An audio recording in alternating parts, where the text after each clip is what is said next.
Lo voy a saludar, nos vamos a... Calculo que debe estar ahí, ¿no? En Asunción. ¿Cómo estás, Edgar, querido? Buenas tardes. Hola amigo, ¿cómo estás? Saludo cordial para vos, para tu audiencia. Sí, acá estamos por Asunción, recorriendo un poco, ya que este fin de semana tenemos campeonato y tenemos algunas cositas que vamos llevando. Ujú. ¿Cómo anda el campeonato de Paraguay? Bien, bien, campeonato un poco atípico en el sentido de que los grandes no están pasando por un buen momento. Entonces al no estar bien, Olimpia, Cerro, que son los grandes, uno está alejado de la punta, el otro está peleando ahí con Libertad, y por así como están las cosas, Libertad puede cumplir y ser el bicampeón del fútbol paraguayo. Y en este contexto sabemos ya que Libertad está clasificado para la Libertadores del año que viene como Paraguay 1, pero hay que ver quién entra como Paraguay 2 en la fase de grupos y quién está en la prefase, ¿verdad? Y ahí en el acumulativo veremos si llega Olimpia, si llega Triniense, que es un equipo que subió de categoría y que está haciendo un campañón, así que vamos a ver si el campeonato al final tiene sorpresas. ¿Trinidad es la primera vez que está en el círculo mayor? No, ya estuvo anteriormente, pero después de unos años volvió a Primera División. Hoy el gerente deportivo es Jonathan Santana, así que está como directivo, como gerente deportivo, y bueno, es el sueño del equipo de Santísima Trinidad de poder llegar a una Copa Internacional el año que viene. Edgar, y de paso aprovecho y te pregunto sobre la selección y tu análisis, tu punto de vista en lo que fue el arranque de las eliminatorias. Bueno, todos esperábamos a que Paraguay de 6 puntos posible haga 4, y en el mayor de los casos 6, pero no se pudo ante Perú, se perdió contra Venezuela, y esa situación hizo a que tengamos cambio de entrenador. Hoy asuma Garnero, y es un entrenador que está ya hace 8 años en el fútbol paraguayo, y renueva las esperanzas con él para enfrentar a Argentina y Bolivia. Pero el arranque no fue de lo mejor y no fue de lo esperado tampoco, porque sí hubo una mejoría en el fútbol, pero el Paraguay no está marcando goles. Es decir, hace cuestión de varios partidos que no gana oficialmente hablando, y recordemos, la última vez que ganó oficialmente fue contra Ecuador, justamente en Ciudad del Este, 3-1, y posteriormente ya costó nuevamente volver a las victorias. Uh-huh. Edgar, a ver, como te decía hace un ratito, el pretexto, la excusa de esta charla que vamos a mantener, tiene que ver con también tu punto de vista, tu análisis de este Mundial 2030 que ya está empezando a jugarse, ¿no? Porque, a ver, estamos tratando todavía de analizarlo, ¿no? Es una cosa, es un formato muy nuevo, o que posiblemente sea para este mundial solamente por la cuestión del centenario, con estos partidos inaugurales, uno en Argentina, el otro, bueno, en Uruguay, donde nació todo, en lo que tiene que ver con mundiales, y también en Paraguay. ¿Cómo analizás, cómo ves todo esto y cómo lo analizan en líneas generales tus colegas en Paraguay? Bueno, primeramente, lo que es Paraguay es una victoria, sin lugar a dudas, porque si bien es solamente un partido, el contexto en el análisis es Paraguay logra a tener un partido de una Copa del Mundo, y eso va a ser histórico, independientemente a que sea solamente un partido. Es una victoria de ese contexto y de esa forma. Ahora, mirando en el plano general, y esto creo que queda como sabiendo que no se tenían los votos tanto en el Consejo de FIFA, y que iba a ser complicado que Sudamérica tenga todo el Mundial y el Mundial sea justamente disputarse aquí en Sudamérica. Y en ese contexto lo que se hizo, y acá hay que darle la derecha justamente al presidente de Conmebol, que hizo una jugada de ajedrez para que se tenga estos 3 primeros partidos aquí a nivel Sudamérica, y después posteriormente el resto continúe en Europa. Mucha gente por ahí habla, pregunta y dice, pero va a ser solamente un partido y después ¿quién va a querer venir turísticamente? ¿Cómo vas a tener? Y la gente se olvida que hay un fanfest, que en el contexto de que se disputa un mundial en Paraguay, en Argentina, en Uruguay, en esa época del año, la gente que quiera conocer justamente los tres países va a poder venir y vivir esa experiencia mundialista también, a pesar de que el mundial va a estar en Europa. Pero esa primera parte al menos, o esas 2 semanas o 3 semanas antes de que inicie el mundial, los ojos del mundo van a estar en estos 3 países. Uh-huh. Sí, te lo preguntaba en concreto porque, bueno, ahí justamente mencionabas que esto es una victoria para Paraguay, ¿no? Para el fútbol paraguayo. Imaginaba tal vez una respuesta así, porque tal vez de este lado los periodistas, o en su mayoría, tal vez lo analizan de otro modo. No sé si como una victoria, sino como... está bien, también están los críticos de pronto que pueden mencionar como algo muy poco, ¿no? Con gusto a poco. Pero bueno, obviamente ustedes lo ven quizá de otra forma, y por eso me interesaba tu opinión y en general la de tus colegas más que nada. A ver, hay que tener en cuenta y hay que resaltar, creo, porque cuando se dice que los partidos inaugurales son uno en Argentina, el otro en Paraguay, el otro en Uruguay, vayamos concretamente al que se va a jugar en Paraguay.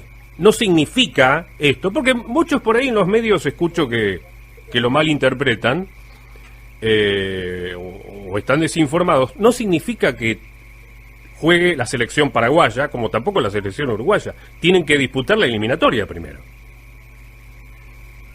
No, en realidad no. ¿No? Porque no, están ya clasificados los 3. Pasa lo siguiente, y esto es lo que... Bueno, acá se hablaba otra cosa, ¿eh? Bueno, la información que manejamos nosotros es la siguiente, uh-huh. Y de por ahí vamos intercambiando. Está bien que lo aclares, está bien que lo aclares. El punto en cuestión es así. FIFA saca un comunicado manifestando que las 3 selecciones clasificadas oficialmente son España, Portugal y Marruecos. Sí. Pero en uno de los artículos de FIFA, que manifiesta justamente que hay 6 plazas y media para clasificar, y que tanto Paraguay, Argentina y Uruguay hacen el partido inaugural, y donde la inauguración oficial va a ser en el Centenario, cada país va a jugar la primera fecha en su país, uh-huh. Valga el juego de palabras. Es decir, Argentina jugará la primera fecha contra el rival que le toque en Buenos Aires, sí. Uruguay en el Centenario y Paraguay en el estadio que defina. Está bien, me parece más razonable eso, sí. Exacto. Ahora bien, ¿qué ocurre acá? En el 2024 está el Congreso de FIFA, donde se tenía que definir ahí la sede, y las 2 sedes que estaban compitiendo era la de Sudamérica, Paraguay, Argentina, Uruguay, Chile, y por el otro lado estaba España, Portugal y Marruecos. En este escenario, en este contexto de unificación y unidad, hay un pliego y base de condiciones para ser sedes. Y esa burocracia existente hace que una vez que todo se apruebe, y esto va a ser este año claramente y a más tardar el año que viene, ahí automáticamente cuando esté todo aprobado, lo que FIFA pide para que se pueda llegar a hacer el mundial, las 3 selecciones van a estar clasificadas. Es decir, uh-huh. Están de hecho clasificadas porque eso lo había manifestado el presidente Robert Harrison y también lo había dicho Chiquitapia antes de arrancar. Entonces, en ese contexto, sé que se genera un poco de confusión porque FIFA oficialmente no salió a decir que ya estaban las 6, sino claro, las 3 por ser sede. Entonces, eso generó también un poco la confusión, ¿verdad? Porque uno dice, espera, si vos estás organizando el mundial, ¿vas a jugar o no? Claro, y ahí, claro, volviendo a consultar a las fuentes de Conmebol diciendo, mira, FIFA dice esto, me responden de Conmebol, no, las 3 selecciones ya están clasificadas y Sudamérica, las 7 restantes van a competir por las 3 plazas y medias que quedan para el 23. Es decir, hoy por hoy hay 6 selecciones clasificadas, teniendo en cuenta este tema de que tienen que cumplir los requisitos por los pliegos y base de condiciones que te ponen, porque ahí también está el punto en cuestión. Hoy está Paraguay, Uruguay y Argentina, pero como me decían ayer, ¿qué pasa si no cumplimos con un punto que te exige FIFA? Automáticamente perdés la sede. Uh-huh. Y ahí sí es donde perdés tu sede y ahí tienes que jugar las eliminatorias y se te complica. De igual manera, las selecciones van a jugar a pesar de que estén clasificadas. Esto puede cambiar o no, porque como dijiste hace rato, falta mucho, porque son dentro de 7 años y tenemos primeramente estas eliminatorias y posteriormente el Mundial del 2026. Ahora, eso por un lado. Yo creo que se generó mucha confusión porque justamente FIFA sacó ese comunicado hablando y primeramente diciendo que España, Portugal y Marruecos son las 3 selecciones clasificadas automáticamente, uh-huh. Pero en la última parte de su reglamento manifiesta que al ser también de la ceremonia del partido inaugural y estar dentro de lo que es la candidatura conjunta de este mundial, las 3 selecciones también están clasificadas. Eso dice el comunicado de FIFA y está en el reglamento. Y tienen que refrendarlo justamente en el Congreso del año que viene. Ese es el punto en cuestión. Ahora, yendo a lo que me consultabas hace rato con relación de los críticos y demás, para mí fue una jugada rápida de Conmebol, porque si bien solamente te toca hacer la parte de la primera fecha de fase de grupos de esta zona, por llamarlo de una manera, como sede no se lograba llegar. Uh-huh. Sudamérica sola no iba a hacer la Copa del Mundo 2030 porque no se tenía la infraestructura y no se tenían los votos para lograr esa decisión. En FIFA, Conmebol no tenía los votos y al saber que no tenían los votos y no llegaban, hubo esta jugada política magistral, porque se quiera o no, o que sabe a poco, porque solamente es un partido, se pudo lograr que estos 3 países puedan tener al menos 3 sedes y 3 partidos en Sudamérica. ¿Puede ser sabor a poco? Claro que es un sabor a poco. ¿Es una derrota política también? Claro que es una derrota política. Pero dentro de esa derrota política en la guerra, digamos, perdiste una batalla, pero no perdiste la guerra. Uh-huh. Entonces, en ese contexto, entiendo también, hay muchas frustraciones de otros países y reclamos, y lo ideal sería estaba Chile también allí con intención. Exacto, ¿no? Claro, por eso.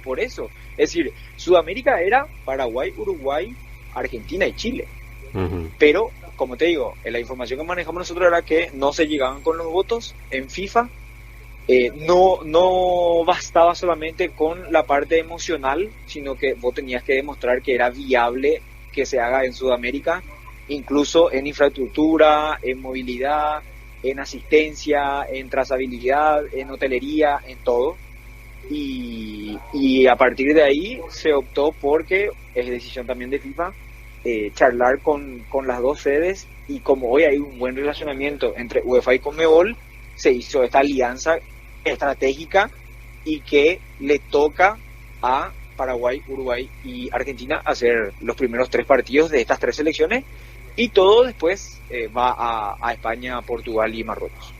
Está bien Edgar, está perfecto que eches un poco de luz sobre un manto de ciertas confusiones, ¿no? Que uno observa, lee o escucha en medios gráficos, medios televisivos, donde, bueno, en cierto modo, justamente, hacen hincapié en el hecho de la clasificación ya directa de España, Portugal, Marruecos, y no de de los países sudamericanos. Pero justamente ante eso, uno puede suponer que una inauguración en el Estadio Centenario sin la selección uruguaya, por ejemplo, es realmente raro, por decirlo de alguna manera, ¿no? como decimos vulgarmente, es sin sentido. Es sin sentido, Cuando, directamente. Claro, ¿por qué? Porque es cuando uno busca que justamente si la historia del centenario de la Copa del Mundo, la final se jugó en el centenario, lo que vos estás festejando es eso, recordar el inicio después de 100 años. Entonces, lo que se decidió en el Consejo de FIFA es que sí, el partido inaugural sea la selección de Uruguay versus el rival que le toque. Claro. Y lo mismo le va a ocurrir a Argentina versus el rival que le toque en Buenos Aires, y a Paraguay aquí en Asunción versus el rival que le toque. Eso sí, oficialmente la inauguración del Mundial va a ser el Estadio Centenario. Pero como Conmebol manifestó que quiere hacer 3 inauguraciones y una fiesta para recordar y rememorar los 100 años, entonces habrá fiestas de los otros estadios también y los otros países encargados de poder hacer eso. Pero oficialmente como FIFA Mundial 2030 es la de Uruguay sin lugar a dudas, y con el partido de Uruguay versus la selección que toque en ese sorteo, ¿verdad? Como lo fue en Qatar, con Qatar-Ecuador, y como lo fue en Rusia con Rusia-Arabia Saudita. Exactamente. Edgar, tiempo para agradecerte por estos minutos. Queríamos hablar contigo justamente por toda esta cuestión del Mundial 2030, y también un poquito un repaso de cómo anda el fútbol paraguayo y la selección, ¿no? Que esperemos pueda levantar cabeza. Abrazo grande, querido Edgar, y será hasta la próxima. No, por favor, el placer como siempre, y bueno, cuando quieran estamos a las órdenes. Abrazo grande.